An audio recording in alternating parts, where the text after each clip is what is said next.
Hola a tothom, et dono la benvinguda al nivell S, al C2 per tothom. Jo sóc en Sergi i ens coneixem d'algun vídeo anterior i avui us presentaré una incorporació nova al nostre equip. Es tracta de la Maria. La Maria també és llicenciada en Filologia Catalana i és professora de català per persones adultes de tots els nivells. Hola Maria.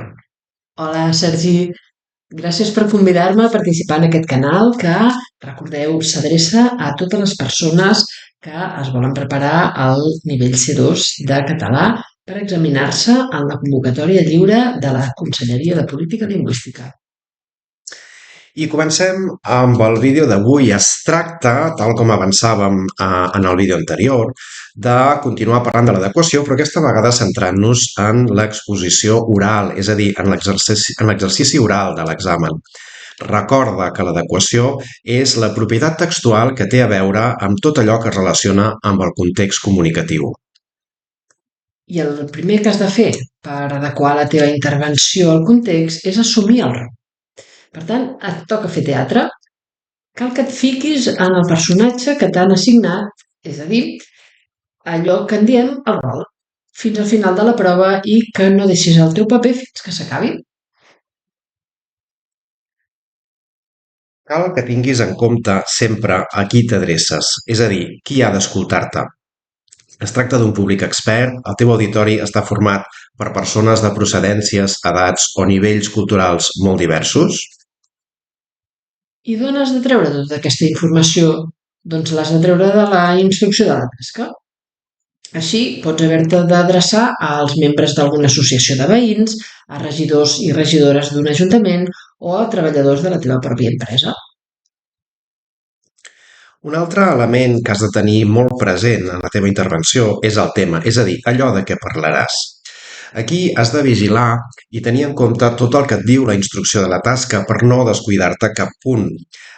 Tot el que et demani l'exercici ho has de fer. Per tant, és fonamental que llegeixis molt bé l'enunciat. Sí, per exemple, és possible que hagis de presentar-te, donar la benvinguda, agrair, plantejar una proposta i convidar a resoldre dubtes. Pensa que si no fas referència a tots els punts et rebaixaran la puntuació. I un altre punt que no has de perdre de vista és el canal. Entenem per canal les condicions de producció, transmissió i percepció del text. En aquest cas, òbviament estem parlant d'un canal oral i, per tant, hem de tenir en compte tots els recursos propis de la llengua oral.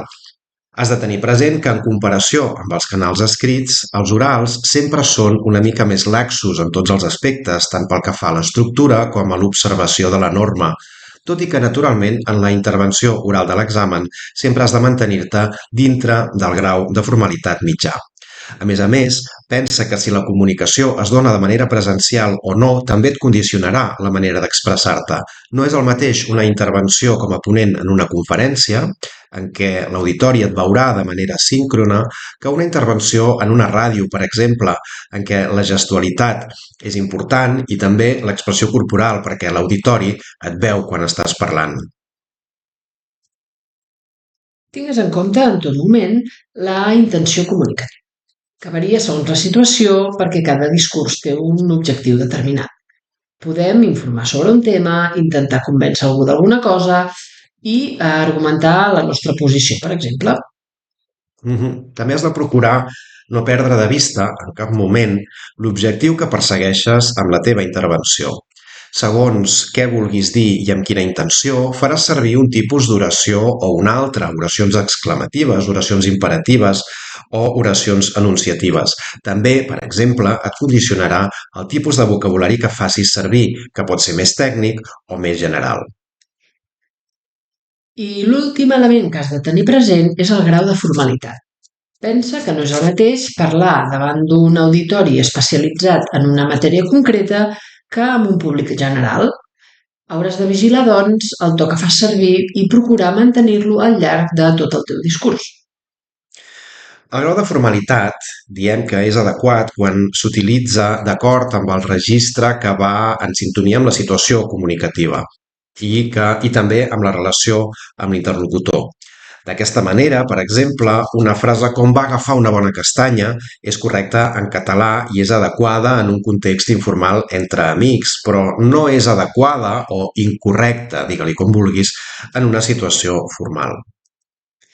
I de la mateixa manera, has d'evitar anar a parar a l'altre extrem i no utilitzar paraules recargolades ni expressions massa cultes com ara àdhuc, quelcom, llur, o gens menys, perquè podrien desajustar l'adequació i dificultar la comprensió del discurs. Mantingues, doncs, un registre neutre dins d'un grau de formalitat mitjà.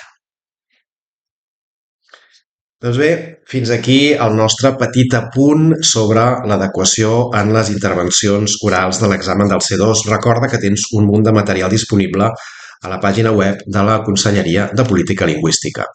Fins la pròxima.